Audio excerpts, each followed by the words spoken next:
Hello বন্ধুরা, আমি Mohiuddin Rocky from উইজডোর। উইজডোরের পক্ষ থেকে আবারও আপনাদেরকে জানাচ্ছি স্বাগতম। আজকে আমরা গুনতে গুনতে ক্লাস দুটি শেষ করলাম। আজকে তৃতীয় ক্লাস।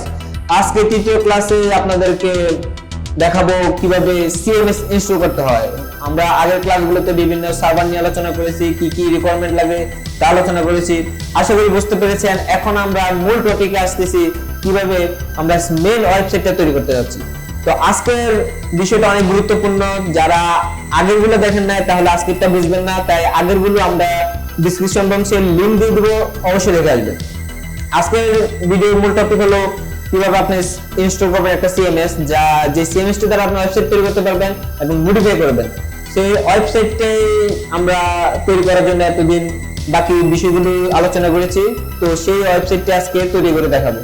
তো ফার্স্টে আমরা আলোচনা করব সিএমএস। সিএমএস নিয়ে আমি আগেও কথা বলেছি, যে কন্টেন্ট ম্যানেজমেন্ট সিস্টেম, যেটার মাধ্যমে আমরা কন্টেন্টগুলো ম্যানেজমেন্ট করতে পারবো, সেটাই হলো সিএমএস। তারপরে আমরা দেখাবো ওয়ার্ডপ্রেস, যেটা নিয়ে বলেছিলাম, একটা সিএমএস যার মাধ্যমে এখন মূলত 60% ওয়েবসাইট তৈরি করা হয়। সেটা দিয়ে অতি সহজে আপনারা কিভাবে ওয়েবসাইট তৈরি করতে পারেন তা দেখাবো। আজকে ওয়ার্ডপ্রেস ইনস্টল করে দেখাবো এবং ওয়ার্ডপ্রেস এর মাধ্যমে ওয়েবসাইট কিভাবে তৈরি করবেন, কিভাবে সেটআপ করবেন তা দেখাবো। তো কথা না বলে চলে যাবো স্ক্রিনে। তার আগে একটি কথা বলবো, আপনি যদি নতুন হয়ে থাকেন তাহলে অবশ্যই লাইক, কমেন্ট, শেয়ার করবেন আর সাবস্ক্রাইব করতে ভুলবেন না। চলে যাই স্ক্রিনে।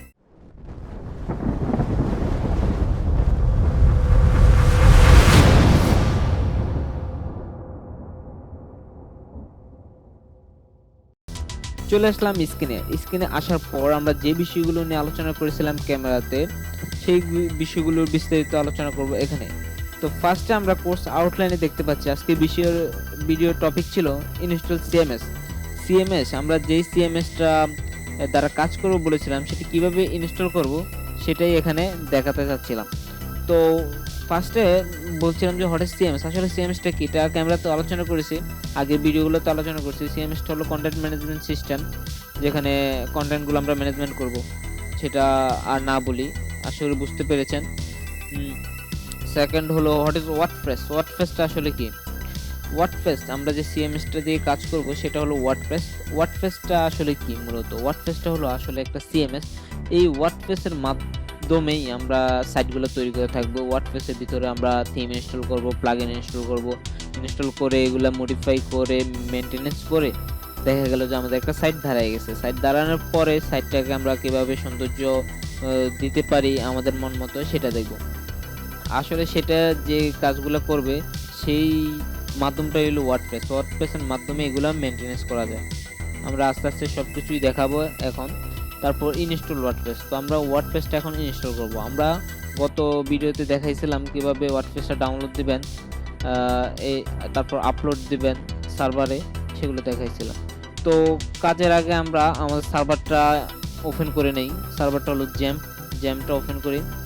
জ্যামটা ওপেন করার পর আমরা যে এফআসি এবং মাইস্কেল দুইটা দেখতে পাচ্ছেন, দুইটাই স্টার্ট করে দেবেন। ওকে, স্টার্ট হয়ে গেছে। স্টার্ট হওয়ার পর আমরা এখন ওয়ার্ডপ্রেসটা ইনস্টল করব। আমরা আগে দেখিয়েছিলাম যে আমরা যে এখানে গিয়েছিলাম, যে সার্ভারে যে ফাইলগুলো রাখছিলাম ওইখানে একটু যাই, গিয়ে দেখাই আপনাদেরকে। আমার ফাইলটা ছিল এখানে। আসার পর এইচডি ডক্স, এই তো ওয়েবসাইট নামে ফোল্ডারটা রাখছিলাম। এটাই ওয়ার্ডপ্রেস। এটা এখন আমরা ইনস্টল করব। এখন ইনস্টল কিভাবে করব? যে কোনো একটা ব্রাউজারে যাব। ফার্স্টলি ক্রোম ব্রাউজারে গেলাম আমি। এখানে আমরা তো অ্যাপাসিও ওপেন করলাম, মাইস্কুল ওপেন করলাম। এখন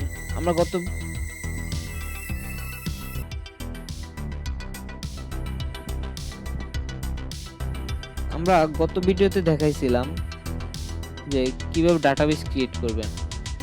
আসলে আমরা আগে ফার্স্টলি ডাটাবেসটাতে যাই।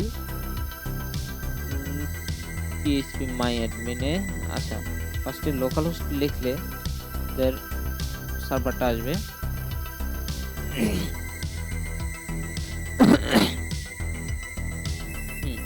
সার্ভারটা আসার পর PHP মাই অ্যাডমিন লেখাতে যাব। এখানে যাওয়ার পর আপনাকে এই তো আমাদের ডাটাবেজে নিয়ে আসছে। ডাটাবেজে নিয়ে আসার পর আমরা একটা ডাটাবেজ ক্রিয়েট করছিলাম ডেমো নামে, দেখতে পাচ্ছেন ডেমোতে ক্লিক করলাম। ক্লিক করার পর দেখেন ডাটাবেজটা খালি। তো ডাটাবেজের ইউজার নেম মেবি দিয়েছিলাম কি আমার খেয়াল নাই, এই জন্য আমি আসছি আবার। ডাটাবেজের ইউজার নেম দিয়েছিলাম, ইউজার নেম ক্রিয়েট করা হয় নাই ডাটাবেজে, জাস্ট ডাটাবেজটা ক্রিয়েট করা হয়েছে। তো আজকে আমি দেখাতে যাচ্ছি ডাটাবেজে ইউজার নেম ক্রিয়েট করবেন কিভাবে।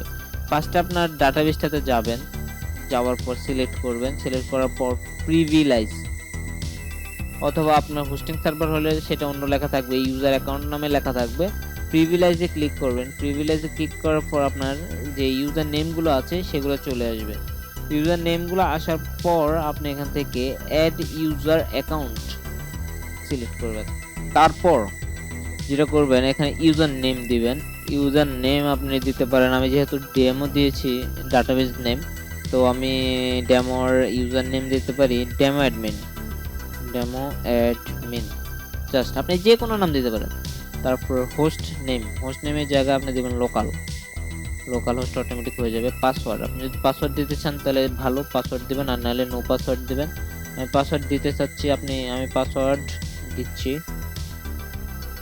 তারপর রিটাইপ পাসওয়ার্ড দিবেন, শেষ। এখন যেটা করবেন চেক অল দিতে হবে, গ্লোবাল প্রিভিলেজ চেক অল দিয়ে আপনি কিছু করবেন না, গো বাটনে ক্লিক করবেন, হয়ে গেছে। Privilege demo admin @localhost database demo, মানে ডেমো ডাটাবেজে আপনি এটা ইনক্লুড করাতে পারবেন। আমাদের ডাটাবেজটা হয়ে গেছে, এই ইউজার অ্যাকাউন্টও হয়ে গেছে। তো আমাদের ডেমো হলো, ডাটাবেজও হলো, ইউজার অ্যাকাউন্টও হলো। এখন আমাদের কোনো কাজ নেই, এখন জাস্ট ইনস্টল করব ওয়ার্ডপ্রেস। তো ওয়ার্ডপ্রেস ইনস্টল করতে হলে আমাকে যেটা করতে হবে, ট্যাবে যাবেন, লোকাল হোস্ট লিখবেন, লেখার পর স্ল্যাশটা দিলাম, স্ল্যাশটা দিবেন। দেওয়ার পর আমরা যে ফোল্ডারে ওয়ার্ডপ্রেসটা রেখেছিলাম, ওই ফোল্ডারের নামটা দিবেন। আমি রেখেছিলাম ওয়েবসাইট, আবার দেখে নেন ওয়েবসাইট ফোল্ডারটা দিয়েছিলাম, সেটাই এখানে দিচ্ছি ওয়েবসাইট, দিয়ে এন্টার অথবা গো। দেওয়ার পরে আমাদের ওয়ার্ডপ্রেসটা চলে আসবে। 1 2 3 আসে না, সরি, কারণ কি জানেন, একটু রেসপন্স নিতে সময় নিচ্ছে। যদি আপনার এত এসে গেছে, যদি এটা আমাদের অনলাইন সার্ভার হতে তাহলে তাড়াতাড়ি এসে যেত। লোকাল সার্ভার একটু সমস্যা, একটু স্লো কাজ করে। দেখুন ওয়ার্ডপ্রেস এসে পড়ছে, ওয়ার্ডপ্রেস আইকন। এখন আমাকে বলতেছে ল্যাঙ্গুয়েজটা কি সিলেক্ট করব, আমি দিলাম ইংলিশ, বাংলা আপনি যেটা দিতে পারেন, ইংলিশ দিলাম, কন্টিনিউ।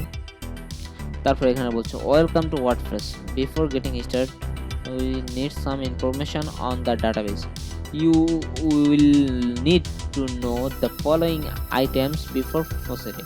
আপনি এগুলো দেখা দরকার নেই। এখানে বলছে যে ডাটাবেস নেম দিতে হবে, পরবর্তী অপশনে গেলে ইউজার নেম দিতে হবে, ডাটাবেস পাসওয়ার্ড দিতে হবে, মানে হোস্ট নেম দিতে হবে, টেবিল প্রিফিক্স দিতে হবে। আচ্ছা, তারপর আমরা লেটস গোতে ক্লিক করলাম। এখানে আসছে ডাটাবেস নেম, আমরা ডাটাবেস নেমটা কি দিয়েছিলাম, ডেমো। ইউজার নেমটা কি দিয়েছিলাম, ডেমো অ্যাডমিন।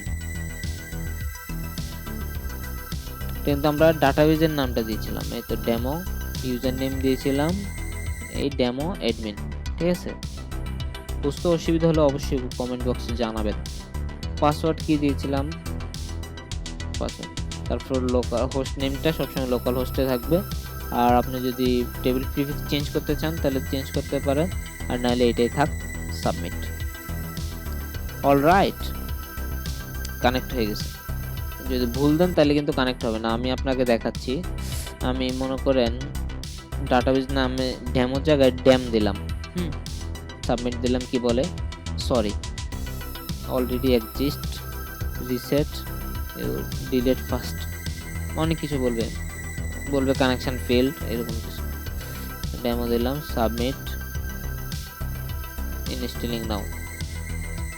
এটা আসার কারণটা হলো আমি ডাটাবেসটা দিয়ে আর রান না দিয়ে চলে আসছি, সেজন্য আবার দিচ্ছি নেক্সট, কন্টিনিউ। এরপর এটা আসবে, ডাটাবেস কানেক্ট হওয়ার পর এটা আসবে। এটা আসার পর আমরা এখানে ওয়েবসাইটের নামটা দেব। আমাদের যে ওয়েবসাইটটা তৈরি করব সেটার নামটা কি হবে, টাইটেলটা আমি দিচ্ছি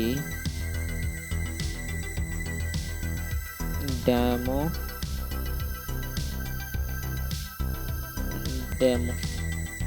ওয়েবসাইট।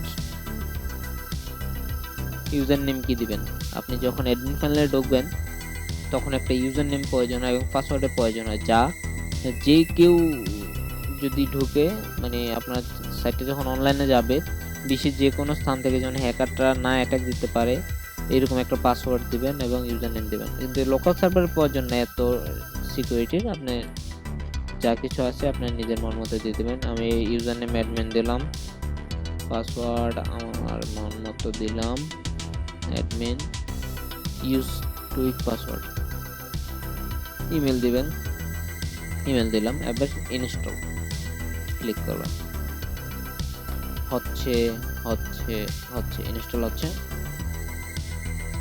একটু এই তো ইনস্টল হয়ে গেছে। কি বলতেছে, success, WordPress has been install, thank you and enjoy. User name admin, password বলে নাই, লগইন দিবেন। এবার আপনি অ্যাডমিন প্যানেলে প্রবেশ করবেন। আমাদের ওয়েবসাইট তৈরি হয়ে গেছে, অ্যাডমিন পাসওয়ার্ড দিবেন, লগইন, আপনার ওয়েবসাইটে প্রবেশ করতেছে। চলে আসলাম আমরা ড্যাশবোর্ডে, আমাদের ওয়েবসাইট ইজ রেডি। ওয়েবসাইটটা দেখতে কিরকম লাগে, ভিজিট। ওয়েবসাইটটা বর্তমানে এরকম, ওয়েবসাইটটা এখন জাস্ট এরকম। এখন আমরা থিম যখন চেঞ্জ করব তখন এই কাজগুলো, বাকি কাজগুলো করব। তো আমাদের ওয়েবসাইট ইনস্টল করার কথা, আমরা ওয়েবসাইট ইনস্টল করেছি, ওয়েবসাইট তৈরি করেছি। আমরা থিমগুলো কিভাবে ইনস্টল করে তাহলে পরবর্তীতে আমরা দেখাবো। সেটআপ, ওয়েবসাইট সেটআপ হয়ে গেছে ওয়ার্ডপ্রেসের ভিতরে। নেক্সট আমরা পরবর্তী ক্লাসে আলোচনা করব থিমস এন্ড প্লাগইন। প্লাগইন কি এবং থিমস কি সেগুলো নিয়ে আলোচনা করব, সেটাও একটা মূল বিষয়। আশা করি পরবর্তী ক্লাসে আপনারা ভিডিওটি দেখবেন, অবশ্যই ইম্পর্টেন্ট সাবজেক্ট। এরপরে ক্লাসটা কয়েকদিন যে ক্লাসগুলো নিব অবশ্যই অনেক ইম্পর্টেন্ট, না হলে আপনারা পরবর্তীতে বিভাগে পড়ে যাবেন যে কি ক্লাস বুঝতে পারবেন না। এগুলা ডেইলি দেখবেন, আশা করি শিখতে পারবেন। তো পরবর্তী ক্লাস দেখার আমন্ত্রণ জানিয়ে বিদায় নিচ্ছি, ধন্যবাদ। এতক্ষণ আমাদের ভিডিও পাশে থাকার জন্য ধন্যবাদ। যদি ভিডিওটি ভালো লাগে থাকে তাহলে অবশ্যই লাইক, কমেন্ট, সাবস্ক্রাইব করতে ভুলবেন না। আর যদি পরবর্তী ভিডিও অতি তাড়াতাড়ি পেতে চান তাহলে নোটিফিকেশন বাটনটি বাজিয়ে দিবেন। পরবর্তী ভিডিও দেখার আমন্ত্রণ জানিয়ে বিদায় নিচ্ছি। আজকে এই পর্যন্তই। ভালো থাকবেন, সুস্থ থাকবেন, ভিডিওর পাশে থাকবেন।